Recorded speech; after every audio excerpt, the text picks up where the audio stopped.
अगर लोग तुम्हें ठंडा कहते हैं तो शायद पहली बार तुम सही रास्ते पर हो। हाँ, तुमने सही सुना। दुनिया तुम्हें सिखाती है ज्यादा मुस्कुराओ, ज्यादा उपलब्ध रहो, ज्यादा भावुक बनो, सबको खुश रखो। लेकिन सच, जिन्होंने इतिहास में खेल जीता है वे भावनात्मक नहीं थे, वे नियंत्रित थे। आज हम बात करेंगे ठंडा होने की मनोविज्ञान और क्यों ये काम करता है। सबसे पहले एक भ्रम तोड़ते हैं। ठंडा होना मतलब पत्थल होना नहीं है। मतलब ये नहीं कि तुम्हारे अंदर भावनाएं नहीं हैं। मतलब है भावनाएं तुम्हें नियंत्रित न करें। निकोलो मैकियावेली ने सत्ता के खेल में एक बात बहुत स्पष्ट देखी थी। जो व्यक्ति अपनी भावनाओं का प्रदर्शन करता है वो दूसरों के लिए पढ़ने योग्य हो जाता है, और जिसे पढ़ा जा सकता है उसे खेला जा सकता है। सोचो, जब तुम गुस्सा दिखाते हो दूसरा जान जाता है कि तुम्हारी कमजोरी क्या है। जब तुम बहुत उत्साहित होते हो दूसरा समझ जाता है कि तुम्हें कैसे प्रभावित करना है। जब तुम दुखी दिखते हो दूसरा जान जाता है कि तुम्हें कहाँ चोट लगी है। तुम अपनी भावनाओं से अपनी रणनीति खोल देते हो। अब उल्टा सोचो, जब तुम शांत रहते हो, जब तुम तुरंत प्रतिक्रिया नहीं देते, जब तुम्हारा चेहरा स्थिर रहता है, लोग अनुमान लगाते हैं, वे असहज होते हैं, वे सावधान हो जाते हैं, और वहीं से शक्ति शुरू होती है। ठंडे व्यक्ति की सबसे बड़ी ताकत क्या है? अनिश्चितता। तुम नहीं जानते कि वो क्या सोच रहा है, तुम नहीं जानते कि वो अगला कदम क्या उठाएगा, और मानव मस्तिष्क अनिश्चितता से डरता है। डर सम्मान पैदा करता है, सम्मान दूरी पैदा करता है, दूरी मूल्य पैदा करती है। ये सिर्फ रिश्तों की बात नहीं है, ये ऑफिस में भी काम करता है, व्यवसाय में भी, दोस्ती में भी। जो व्यक्ति हर बात पर हंस देता है, हर मजाक पर प्रतिक्रिया देता है, हर बहस में कूदता है, वो मनोरंजन बन जाता है। जो व्यक्ति सुनता है, देखता है, कम बोलता है, वो प्रभाव बन जाता है। अब एक गहरी परत समझो। लोग भावनात्मक लोगों के साथ सुरक्षित महसूस करते हैं, लेकिन ठंडे लोगों से प्रभावित होते हैं। क्यों? क्योंकि ठंडा व्यक्ति सीमाएं रखता है। वो हर किसी को अपनी दुनिया में प्रवेश नहीं देता, वो हर किसी को अपनी भावनाओं तक पहुंच नहीं देता, और जो चीज आसानी से उपलब्ध नहीं होती वो मूल्यवान मानी जाती है। द प्रिंस में एक विचार बार बार दिखाई देता है। शासक को ऐसा दिखना चाहिए कि वो दयालु है, पर भीतर से उसे परिस्थितियों के अनुसार कठोर होना चाहिए। यही संतुलन है, बाहर से संतुलित, अंदर से रणनीतिक। अब सवाल है, ठंडा होना काम क्यों करता है? पहला कारण, ये तुम्हें प्रतिक्रिया से प्रतिक्रिया नियंत्रण में ले जाता है। जब कोई तुम्हें उकसाता है और तुम तुरंत जवाब नहीं देते तो शक्ति तुम्हारे पास रहती है। तुम खेल नहीं रहे, तुम खेल देख रहे हो। दूसरा कारण, ये तुम्हें भावनात्मक निर्भरता से मुक्त करता है। अगर तुम्हारा मूड दूसरों के व्यवहार पर निर्भर है तो नियंत्रण उनके हाथ में है। लेकिन जब तुम स्थिर हो, तुम्हारी आंतरिक अवस्था बाहरी परिस्थितियों से स्वतंत्र है। यही असली स्वतंत्रता है। तीसरा कारण, ठंडापन चयन की शक्ति देता है। तुम हर बहस में नहीं उतरते, हर व्यक्ति को जवाब नहीं देते, हर मौके पर प्रतिक्रिया नहीं देते। तुम चुनते हो, और चयन ही शक्ति है। अब सुनो एक कड़वा सच। दुनिया भावनात्मक लोगों का उपयोग करती है और नियंत्रित लोगों से सावधान रहती है। अगर तुम बहुत जल्दी भरोसा करते हो तो तुम उपयोग हो जाओगे। अगर तुम बहुत जल्दी खुल जाते हो तो तुम कमजोर समझे जाओगे। अगर तुम हर चोट दिखा देते हो तो तुम्हें वहीं चोट पहुंचाई जाएगी। लेकिन ध्यान रहे, ठंडा होना क्रूर होना नहीं है, ये आत्मसुरक्षा है, ये रणनीतिक दूरी है, ये भावनात्मक अनुशासन है। तुम भीतर से गहरे हो सकते हो पर बाहर से संतुलित। अब व्यावहारिक स्तर पर समझो। कोई तुम्हें अपमानित करता है, पुराना तुम तुरंत जवाब देता, बहस करता, खुद को साबित करता। नया ठंडा तुम सिर्फ देखता है, मुस्कुराता है और चुप रहता है। क्यों? क्योंकि हर युद्ध लड़ना जरूरी नहीं होता। कोई तुम्हें नजरअंदाज करता है, पुराना तुम घबराता, ज्यादा मैसेज करता, ध्यान मांगता।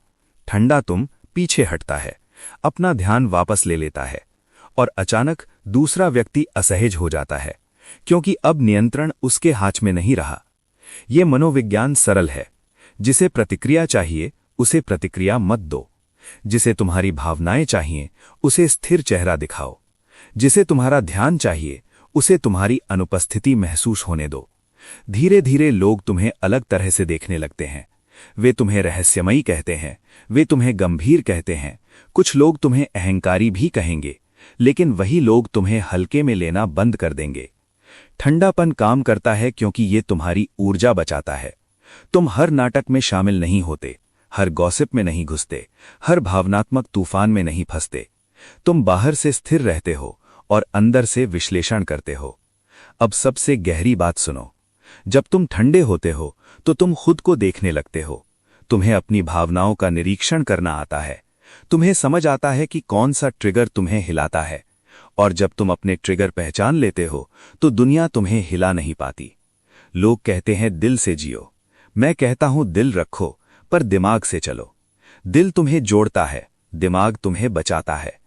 अगर तुम सच में प्रभावशाली बनना चाहते हो तो अभ्यास शुरू करो। हर प्रतिक्रिया से पहले 3 सेकंड रुकना। हर बहस से पहले खुद से पूछना, क्या ये जरूरी है? हर भावनात्मक तूफान में खुद को स्थिर रखना। धीरे धीरे तुम अलग दिखोगे। और याद रखो, ठंडा व्यक्ति सबसे तेज नहीं होता, सबसे शोर वाला नहीं होता, सबसे भावुक नहीं होता, लेकिन वही सबसे कम गलतियां करता है। और शक्ति अक्सर कम गलतियां करने वाले के पास जाती है। तो अगर दुनिया तुम्हें कहे तुम बदल गए हो, तुम पहले जैसे नहीं रहे, तुम बहुत ठंडे हो गए हो, तो मुस्कुराओ।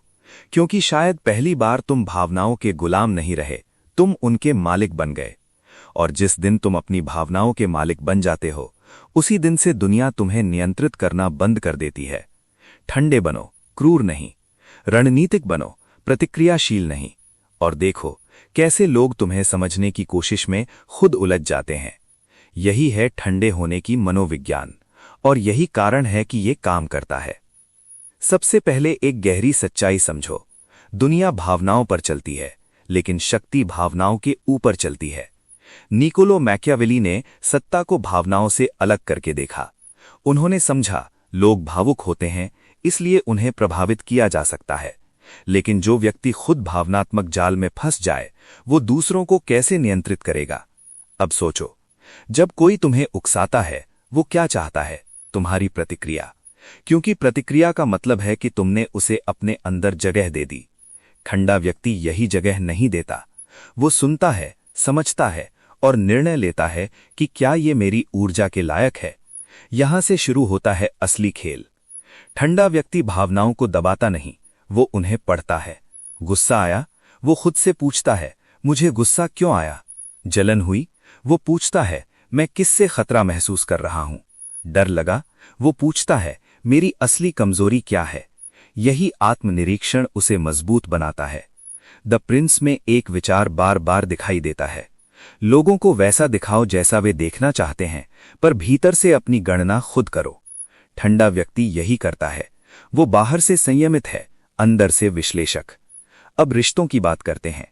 तुमने देखा होगा कि जो व्यक्ति बहुत जल्दी अटैच हो जाता है, वो जल्दी आहत भी होता है। क्यों? क्योंकि उसकी भावनात्मक सुरक्षा बाहर जुड़ी होती है। लेकिन ठंडा व्यक्ति अपनी जड़ें भीतर लगाता है। वो किसी से जुड़ सकता है, पर निर्भर नहीं होता। और निर्भरता ही असली कमजोरी है। अब एक और स्तर। ठंडापन आकर्षण क्यों पैदा करता है? क्योंकि मनुष्य अनिश्चित चीजों के पीछे भागता है। अगर तुम पूरी तरह पढ़े जा सकते हो तो तुम अनुमान बन जाते हो। अगर तुम पूरी तरह उपलब्ध हो तो तुम विकल्प बन जाते हो। लेकिन अगर तुम संतुलित और सीमित हो तो तुम पहेली बन जाते हो, और पहेली आकर्षित करती है। कार्यालय में देखो, जो कर्मचारी हर बात पर भावुक हो जाता है, वो तनाव में टूटता है। जो शांत रहता है, वो संकट में निर्णय लेता है। नेतृत्व भावनात्मक विस्फोट से नहीं आता, नेतृत्व भावनात्मक स्थिरता से आता है। अब एक खतरनाक सच। ठंडे होने का मतलब ये भी है कि तुम हर किसी को खुश नहीं करोगे। कुछ लोग तुम्हें कठोर समझेंगे, कुछ लोग कहेंगे कि इसमें एटीट्यूड आ गया है, लेकिन वही लोग तुम्हारी सीमाओं का सम्मान भी करेंगे, क्योंकि सीमाएं दिखाती हैं कि तुम्हारे पास आत्मसम्मान है। अब अभ्यास की बात। जब कोई तुम्हारी आलोचना करे, तुरंत बचाव मत करो। जब कोई तुम्हें नजरअंदाज करे, पीछा मत करो। जब कोई तुम्हें उकसाए, खामोश रहो। पहले दिन मुश्किल लगेगा, दूसरे दिन बेचैनी होगी, तीसरे दिन आदत बनने लगेगी, और धीरे धीरे तुम्हारी उपस्थिति बदल जाएगी। ठंडा व्यक्ति कम बोलता है, पर जो बोलता है वो असर छोड़ता है। वो हर बातचीत में खुद को साबित नहीं करता, वो चयन करता है कहाँ बोलना है, कहाँ चुप रहना है। और अक्सर चुप्पी सबसे भारी जवाब होती है। सबसे गहरी बात अब सुनो, जब तुम ठंडे होते हो तो तुम खुद को दूसरों से ऊपर नहीं रखते, तुम खुद को अपने नियंत्रण में रखते हो। यही फर्क है। अहंकार कहता है मैं बेहतर हूं, ठंडापन कहता है मैं नियंत्रित हूं। और नियंत्रित व्यक्ति परिस्थितियों से नहीं हिलता।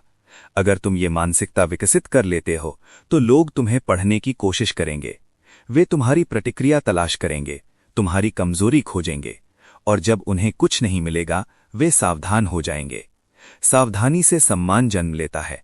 तो याद रखो, ठंडा होना भावनाहीन होना नहीं है, ये भावनाओं का मालिक होना है।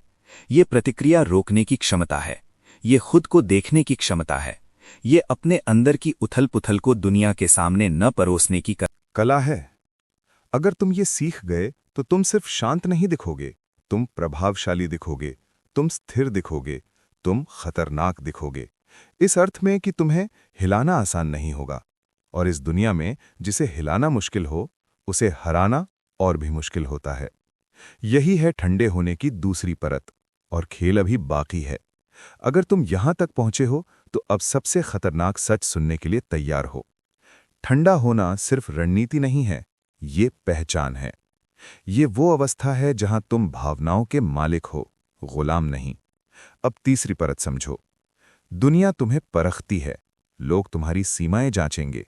वे जानना चाहेंगे तुम कितनी जल्दी टूटते हो, कितनी जल्दी प्रतिक्रिया देते हो, कितनी जल्दी भावुक हो जाते हो। और यहीं अधिकांश लोग हार जाते हैं। निकोलो मैकियावेली ने सत्ता के खेल में एक गहरी बात समझी। लोगों की धारणा ही वास्तविकता बन जाती है। अगर लोग समझ लें कि तुम भावनात्मक हो, वे तुम्हें उकसाएंगे।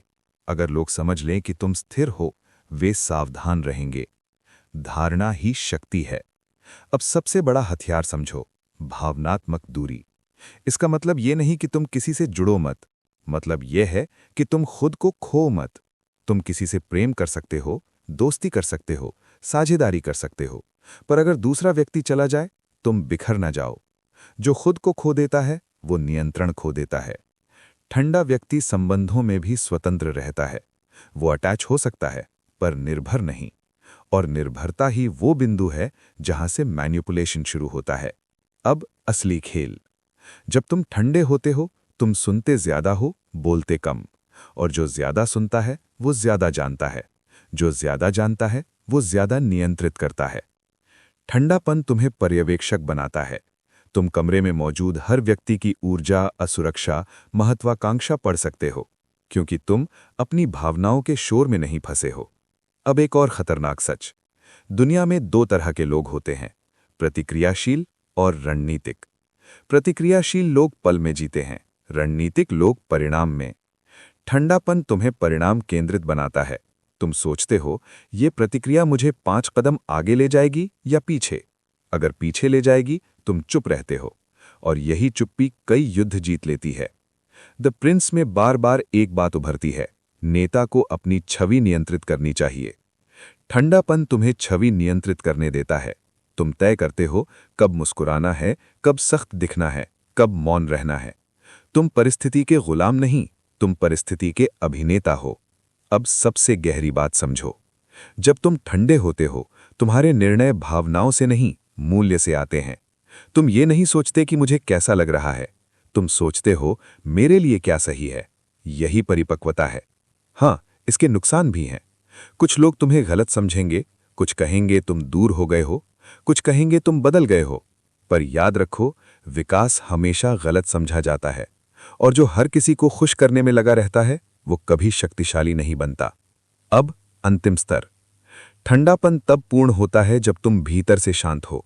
अगर बाहर से ठंडे हो और अंदर से उबल रहे हो तो वो अभिनय है। सच्चा ठंडापन आत्मनियंत्रण से आता है, ध्यान से, स्वचिंतन से, अनुशासन से। जब तुम्हारा मन स्थिर हो जाता है तुम्हें उकसाना मुश्किल हो जाता है, तुम्हें डराना मुश्किल हो जाता है, तुम्हें हिलाना मुश्किल हो जाता है। और इस दुनिया में जिसे हिलाना मुश्किल हो उसे हराना लगभग असंभव हो जाता है। तो अगर तुम शक्ति चाहते हो तो भावनाओं को दबाओ मत, उन्हें समझो, उन्हें नियंत्रित करो, उन्हें दिशा दो। ठंडे बनो पर कठोर नहीं, रणनीतिक बनो पर निर्दयी नहीं।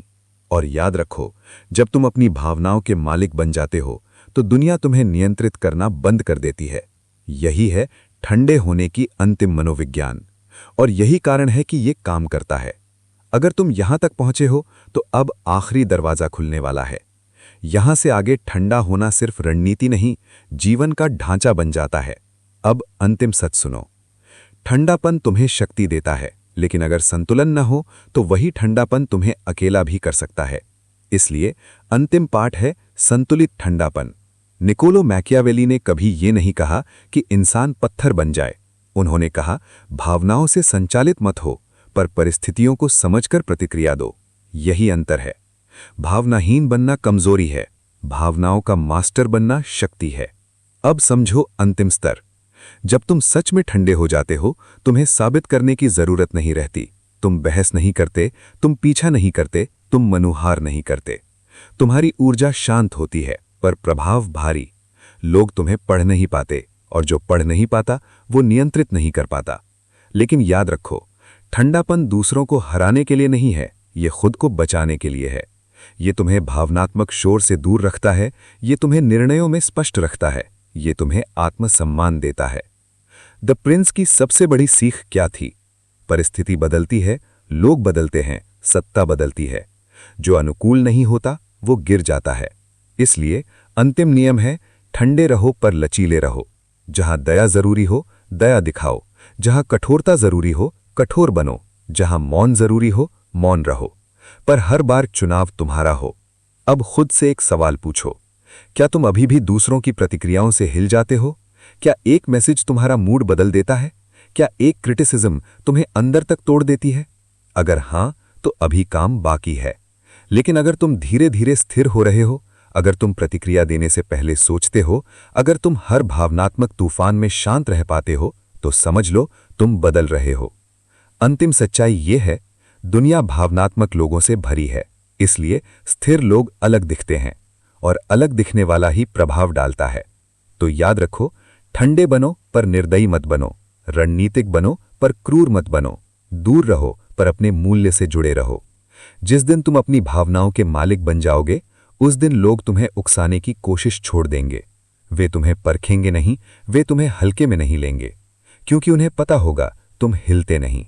और इस दुनिया में जो व्यक्ति हिलता नहीं, वही दिशा तय करता है।